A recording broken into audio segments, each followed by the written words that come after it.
Hai semuanya, perkenalkan nama saya Absalom Tioban Parhusip dari kelas AKP 7B, mahasiswa program studi akuntansi keuangan publik, jurusan akuntansi Politeknik Negeri Medan.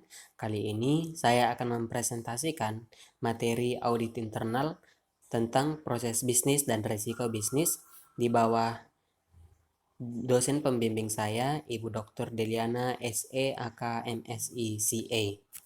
Adapun topik-topik yang akan saya bahas pada presentasi kali ini adalah yang pertama, proses bisnis itu sendiri, yang kedua, pendekatan audit internal mempelajari proses bisnis, yang ketiga, penyempurnaan proses bisnis, yang keempat, improvement advisors, dan yang kelima, 10 resiko papan atas terkait resiko bisnis yang terjadi selama tahun 2019. Yang pertama adalah apa itu proses bisnis? Proses bisnis, audit internal yang tradisional mengenal ungkapan garbage in, garbage out. Jika sampah yang dimasukkan, sampah pula yang akan keluar. Oleh karena itu, untuk meyakinkan laporan keuangan yang adalah output, audit tradisional memeriksa bukti yang adalah input. Ini tidak berarti pendekatan itu salah. Dalam pendekatan garbage in, garbage out, untuk sementara harus mengabaikan peran unsur proses dari model IPO tersebut, tetapi teknologi menunjukkan bahwa sampah atau input yang diolah ulang atau di-recycle dengan proses tertentu dapat menghasilkan sesuatu atau output yang bernilai tinggi.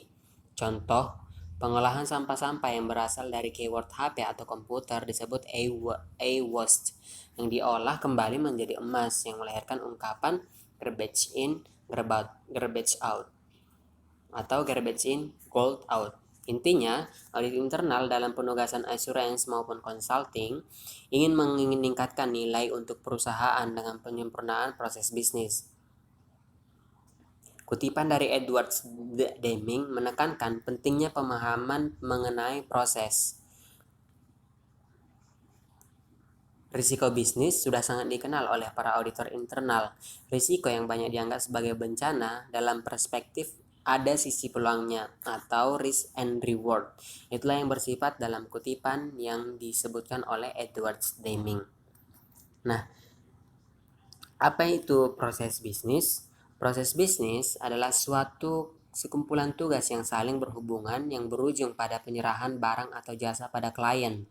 Proses bisnis juga didefinisikan sebagai sekumpulan kegiatan dan tugas yang berakhir pada pencapaian sasaran organisasi. Proses harus meliputi beberapa masukan tertentu dan satu keluaran, artinya divine inputs and single output. Berbagai input ini terdiri dari semua faktor yang mendukung baik langsung maupun tidak langsung pada nilai tambah atau added value dari barang atau jasa. Faktor-faktor ini dapat dikelompokkan sebagai proses-proses manajemen atau management proses, operational proses, dan pendukung bisnis.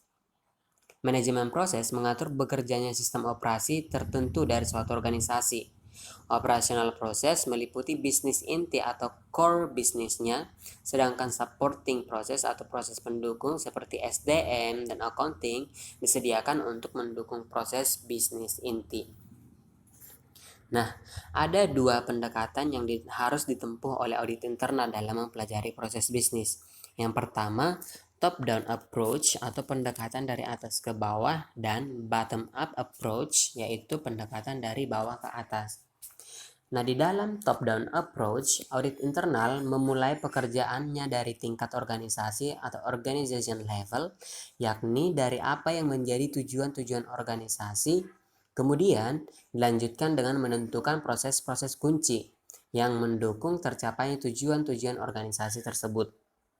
Sesudah menentukan proses-proses kunci, auditor internal menganalisis proses-proses kunci ini dengan melihat ke dalam sub-sub proses atau bagian-bagian proses yang lebih rinci. Pada titik ini, auditor internal telah mencapai tingkat kegiatan atau activity level. Dalam top-down approach, auditor internal memulai analisisnya dari tingkat organisasi sampai pada tingkat kegiatan. Top-down approach menghasilkan seperangkat proses yang menentukan, tetapi tidak terlalu banyak. Top-down approach biasanya dilakukan oleh tim auditor yang mempunyai perspektif menyeluruh tentang organisasi, tetapi tidak menguasai secara rinci masing-masing area kegiatan. Jadi, masih ada potensi terlewatkannya proses-proses tertentu yang ternyata menentukan dalam pencapaian tujuan organisasi. Sedangkan, bottom-up approach dimulai dengan mengamati semua proses pada tingkat kegiatan. Pendekatan ini mewajibkan setiap area dalam organisasi mengidentifikasi dan mendokumentasi semua proses di mana area tersebut terlibat atau bertanggung jawab. Proses-proses ini kemudian dihimpun sampai ke tingkat organisasi. Bottom-up approach ini sangat efektif untuk organisasi yang relatif kecil, namun kurang efektif untuk organisasi yang sudah kompleks atau relatif besar. Dalam organisasi yang kompleks dan relatif besar, tim audit akan kewalahan dalam menentukan prioritas satu proses terhadap proses yang lain, karena pentingnya suatu proses akan berubah ketika menaiki tingkat yang lebih tinggi dalam organisasi. Nah, setelah di suatu proses diidentifikasi, baik dalam top-down approach maupun bottom-up approach, langkah berikutnya dalam kedua pendekatan tersebut ialah menentukan tujuan kunci atau key objectives yang ingin dicapai proses tersebut. Untuk itu, auditor internal menjawab pertanyaan-pertanyaan sebagai berikut. 1. Mengapa proses itu ada? Yang kedua, bagaimana proses itu mendukung strategi perusahaan dan menyumbang terhadap suksesnya. Yang ketiga, bagaimana para pelaksana diharapkan menangani proses tersebut. Dan yang terakhir, di samping itu, hal-hal lain yang menyebabkan proses itu penting buat manajemen. Sekarang kita masuk ke penyempurnaan bisnis. Ada 10 langkah yang harus dilakukan dalam penyempurnaan bisnis. Yang pertama adalah pilih proses yang tepat. Artinya, auditor internal dapat memulai proses perbaikan ini dengan memilih area bisnis yang dapat meningkatkan nilainya. Sebagaimana halnya dengan kegiatan yang berhubungan dengan audit, pendekatan berbasis risiko adalah cara terbaik untuk memilih area bisnis untuk proyek perbaikan. Yang kedua, peroleh dukungan pimpinan. Sekalipun sudah ada konsensus bahwa suatu proses memerlukan perbaikan, tim-tim menangani proyek seringkali mengalami resistensi dari peserta lain untuk melakukan perubahan. Para individu ini seringkali percaya bahwa orang lain memerlukan penyesuaian dan bukan mereka. Auditor internal dapat membantu mengatasi perlawanan ini dengan meminta pimpinan mendukung atau mensponsori proyek perbaikan ini. Yang ketiga adalah isi proyek dengan tenaga yang diperlukan. Artinya tim-tim audit memerlukan tenaga-tenaga terlatih dengan keahlian yang tepat untuk mengerjakan analisis proses bisnis dan menyelesaikan proyek dengan berhasil. Anggota tim harus memiliki naluri bisnis yang kuat dan kemampuan menambah nilai pada proses bisnis. Yang keempat adalah tetapkan tolak ukur. Dalam menetapkan tolak ukur atau benchmarks untuk area yang dipilih untuk diperbaiki, auditor internal menyiapkan alat pengukur selama proyek berlangsung. Pertanyaan-pertanyaan yang harus diajukan adalah: yang pertama, apa standar kinerja untuk kegiatan di area itu? Yang kedua, apa yang dianggap praktik-praktik terbaik, the best practice untuk fungsi yang ditangani? Yang ketiga adalah apa indikator-indikator kinerja kunci atau the key performance indicator. Yang keempat, apa kunci keberhasilan dari fungsi yang ditangani. Dan yang kelima ada identifikasi peluang-peluang perbaikan. Lakukan gap analysis atau analisis kesenjangan dan proses analisis atau analisis proses yang memungkinkan audit internal mengidentifikasi adanya ketidakefisienan, tugas-tugas yang tidak mempunyai nilai tambah atau non-value added task, dan peluang lain untuk perbaikan. Yang keenam adalah lakukan pengujian transaksi. Seperti pada assurance project, kebanyakan proyek penyempurnaan proses seyogianya melakukan pengujian transaksi dan pengujian pengendalian. Ada fokus tambahan dalam pengujian transaksi ini, yakni menilai efektivitas proses, biaya, efisiensi, di samping efektivitas pengendalian. Yang ketujuh adalah pahami akar permasalahannya. Untuk setiap masalah, tim proyek audit internal harus menggali ke bawah permukaan persoalan untuk memahami akar permasalahannya atau the root cause. Menentukan the root cause dari suatu isu memerlukan analisis yang mendalam, yang memakan banyak waktu dan upaya. Dalam banyak hal, manajemen mungkin sudah mengetahui alanya suatu isu.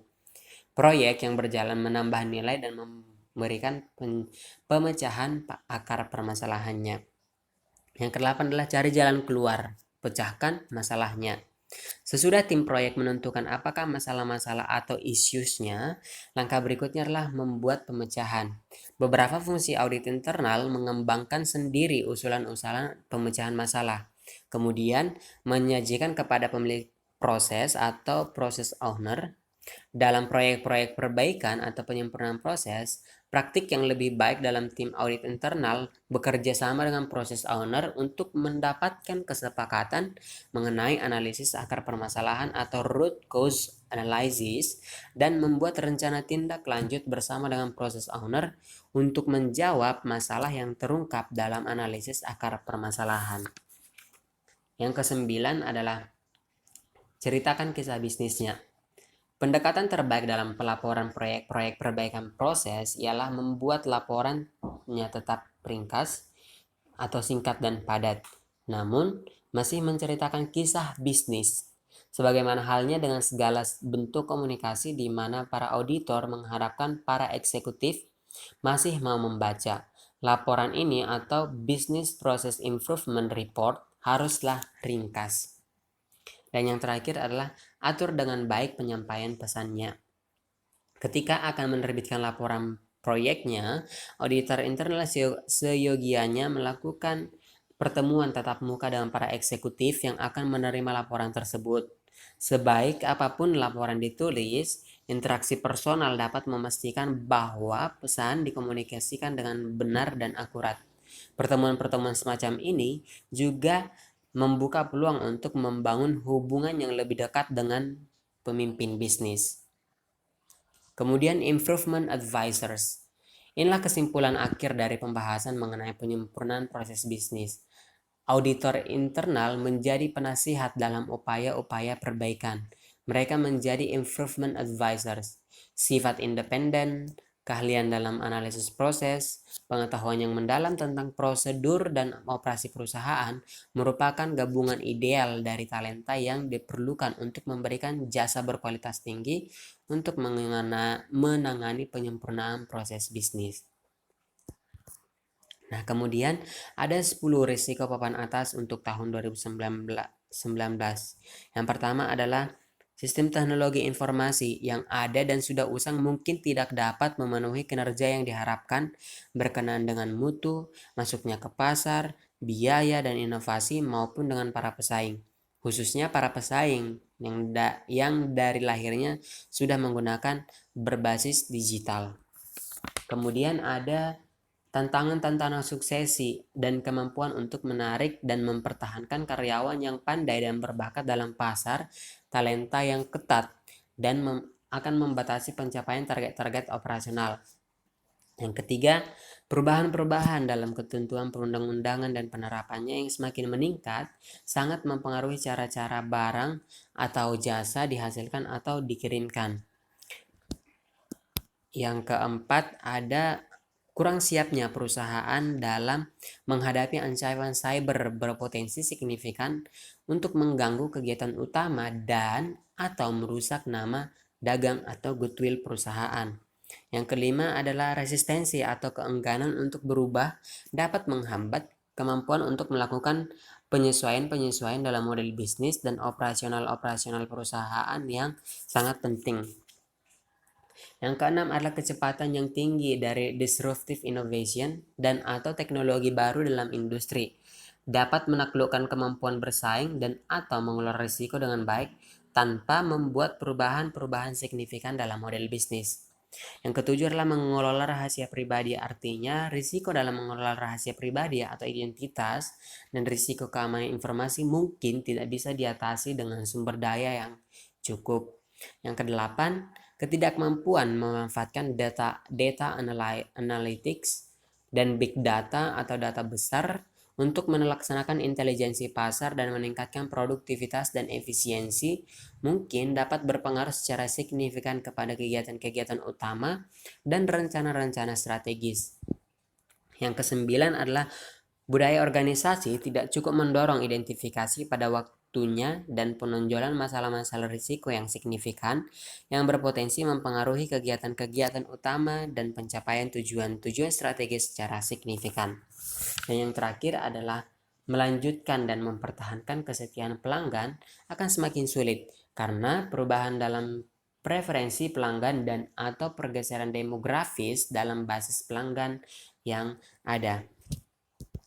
Kemudian masih ada 30 resiko bisnis yang terjadi, namun saya membaginya ke dalam 3 bagian besar. Yang pertama adalah macroeconomic risk issues, yang kedua adalah strategic risk issues, dan yang ketiga adalah operational risk issues. Artinya macroeconomic risk issues adalah risiko-risiko ekonomi makro yang besar yang berkaitan dengan pemerintah, aturan perundang-undangan, dan perubahan teknologi.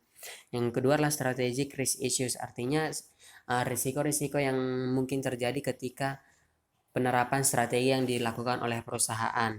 Dan yang ketiga adalah operational risk issues, adalah risiko-risiko yang muncul ketika pengoperasian perusahaan itu dijalankan. Mungkin akan ada risiko-risiko yang harus ditangani. Demikianlah penjelasan saya tentang proses bisnis dan risiko bisnis. Mohon maaf jika ada kesalahan penyampaian. Saya yakin ini bermanfaat untuk kita semua. Sekian dan terima kasih.